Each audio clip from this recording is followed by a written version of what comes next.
before I moved to California, but after I discovered skating, and I was skating in Texas a lot for the first few years before I moved to California.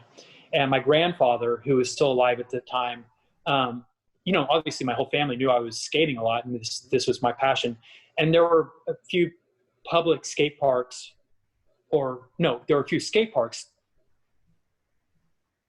Were they public? Yeah, I guess if you skate outdoors. No, I guess they were private. You probably had to pay to skate, but they were outdoors. So Skate Time was a big one. That's a legendary skate park out here from way back in the day, from the skateboarding days, way before rollerblading existed.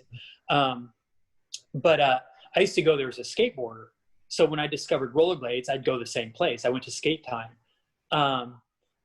And they had a big half pipe out by the side of Bachman Lake out here in Dallas. It's a nationally famous half pipe because they took it from an old circus performance. So the half pipe was made of fiberglass. Most half pipes are either wood with a masonite surface, or they're metal, which is kind of gnarly in Texas because you can cook an egg on them. Yeah. But fiberglass was unique. It was really fast because it was a hard, smooth surface, but it also was very unforgiving. If you fell on it, you would get gnarly burns from it. But it was, it was fiberglass because they had these clear circles throughout it. So because it was for a circus, so they could shine lights through it, lights would flash as you're skating. Yeah. And it had these cool patterns, it was blue and yellow and have these red stars. So it's just kind of this really photographic, distinctive ramp. So you'd always notice it when they took pictures of it, in old skateboard magazines. It was this famous ramp. It's called the Clown Ramp. And in fact, when we opened Eisenberg Skate Park, just to jump ahead, which was years later, we got pieces from the Clown Ramp and put it into our ramp. So just kind of as a nod to Texas history and the legacy of skateboarding and skating in Texas. So that was really cool. But so I used to skate at Skate Time, and then later when Jeff Phillips opened, and then that became Rapid Revolutions. But so there weren't public parks yet that cities were building like we have everywhere now. It was just those few private places that you could go. And so I used to drive around with my grandfather. He always thought it would be cool to build a skate park. It was something that, he was retired then, and he thought it'd be something cool to invest in, and it could sort of is something maybe he could run. And so we'd go, and he owned scrap yards, places where people would bring their junk and they separate the metal and they pay you for your metal and all that stuff.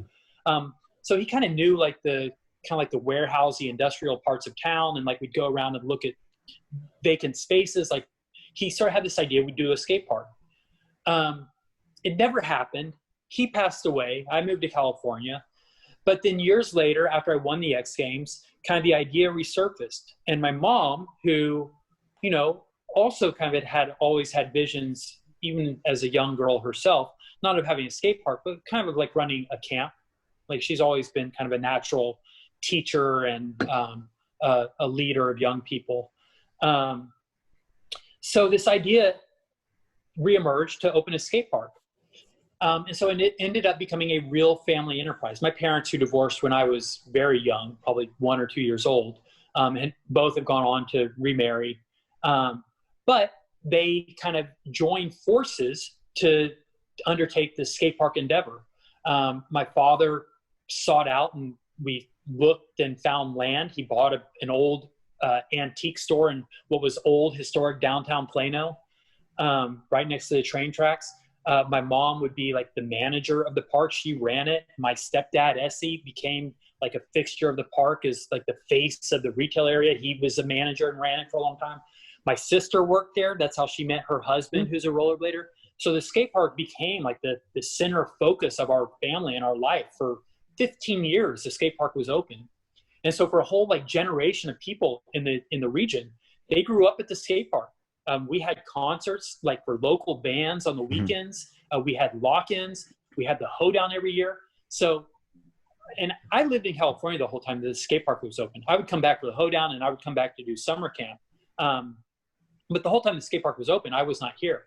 But since I've moved back to Texas, which only 6 years ago, after the skate park closed, I run into people all the time who know the skate park. When I tell them my name, they don't even know me, but they know. They're like, "Oh, Eisenberg Skate Park?" I'm like, "Yeah, that was." Oh, that's fucking cool. And they're like, "Dude, I spent my whole youth there." Yeah, it's so cool. That's sick. it's all, I've gotten out of speeding tickets because cops, you know, were up there. I mean, it's crazy what an influence. Like people all the time, like especially when I have to like if I'm paying for something, right? If I go to get a hamburger, you know, at a hamburger place, and they see my card, and they're like, "Oh, like Eisenberg's?" I'm like, "Yeah." And they're like, "Hey, this is on us." You know, No way. It doesn't happen all the time, but it definitely does happen. It feels really cool. And I know that happens for, you know, for my mom too, and for my family. So it's like a real nice feeling that, you know, to feel kind of beloved by the community. Yeah, that's like a bedrock in town. Yeah. Little local celebrity. One of the things that I loved about Eisenberg's, the skate park, was like, it made it different than any other skate park. Like all the memorabilia that you had, like going into the place. Yeah. Like what happened to all that? What happened to all that? That the skate park is gone now. I hope it's somewhere safe. Some of it went back to the people that it came from. Oh, really? Some of it went to, I think Tom Smith has a museum, a blading museum. I think he took over some of it. Some of it's in my garage right now, honestly. Some of it my mom might still have. What was some like the coolest things that you remember from the memorabilia? I remember like, I don't know if it was like maybe your X Games skates were there or something like that. Yeah. Like you had and really my cool X Games shit. gold medal, the jersey I wore during the X Games, and an X Games like scoring sheet from the Be Love Harden like signed like it was his score sheet. We, you know, people ask all the time about what happened to Tom Servo. Tom Servo was at the skate park. No. Tom Servo is the I know what Tom Servo, whatever, the gumball machine from Hoax 2.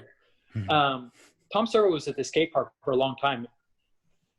I don't know where Tom Servo is. I also have like a beta cam that, you know, that Evan and Craig used to film Hoax 2, like that, because back then we didn't use digital cameras. They were filming on film. And I have that camera in my garage right now. We did a Hoax reunion on Zoom not too long ago. And I told Evan about that. And he's like, I want that camera. So I'll probably send that to him pretty soon. That is super sick. I didn't know you had that. I meant to ask you about that Hoax reunion Zoom call too, because you guys like teased the pictures of it, like the screenshot, whatever. That was just for fun. Nobody like recorded that or anything. Yeah, it was just for fun. And in fact, you know, because I'm such a windbag, and sometimes I'll just get on to telling a story or something. I'm always like performing, and so I did that. I told like some story, and someone was like, "Dude, Arlo, we're not publishing this. We're just talking here." We're like, who are you talking to? But Brooke did record the whole thing, so he could put it out. He should put it out. It's great content. It was really great to catch up with everyone. That should definitely be online. I think that would get that would break records in the blading world on YouTube views, I think. Hey, tell Brooke, he's got it. He's got the whole thing recorded. All right, everybody who's watching, message Brooke. He's on Instagram. I think his Instagram, it's like Hunter for the Builder people. Yeah, Hunter for the Builder people. I spoke to him not too long ago. He's pretty accessible. Yeah. He's man, but I didn't know Tom Servo was at the skate park for that long. I didn't know that. We got to locate Tom Servo. Yeah, and I think that's true. It's possible I'm just making that up, and I'm just picturing like we had other candy machines at the skate park, and I'm assuming those were Tom Servo. But I'm pretty sure. I believe. No. I'm pretty sure we had a broken Tom Servo in the skate park, his memorabilia for ages. Yeah, I'm sticking with that. I'm believing. I want to believe that. Yeah, let's stick with that. Yeah, totally.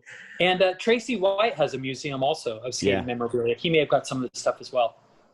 And like I still have like a box of the original NIST shirts, which are cool because they have a giant Taco Bell logo on the front, but on the back it's got each skater's name and their number. And so I've got a few of those, and I might send those to Tom or to Tracy. It'd be nice to find a nice home for them. And these guys that are kind of like hanging on and preserving the legacy and the memory of skating, it'd be nice to have it in their hands. Mm-hmm, definitely. We need that stuff for a blade museum for sure. Mm-hmm. I thought you would have kept them like your garage or something like that, but putting them back to their original home is definitely a good idea too. I'm sure all those people are happy to even have that stuff back. Yeah. I've got I might have these busted ass shorts that B-Love wore in Hoax 2. He probably wants those back. I think every once in a while he'll hit me up and be like, "Hey, do you have my stuff?"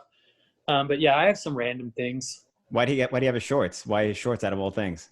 They were, because we had some weird, like, people contributed stuff to the skate park. They gave us kind of mementos from their career. So we had like Bila's famous like tube socks and his shorts. Like we basically had a whole Hoax 2 outfit, and we had like a Thriller shirt or something. And so they were all like encased in like this, you know, this clear plexiglass display. But now it's all been taken down, so I have the stuff. So yeah, that's why I have it.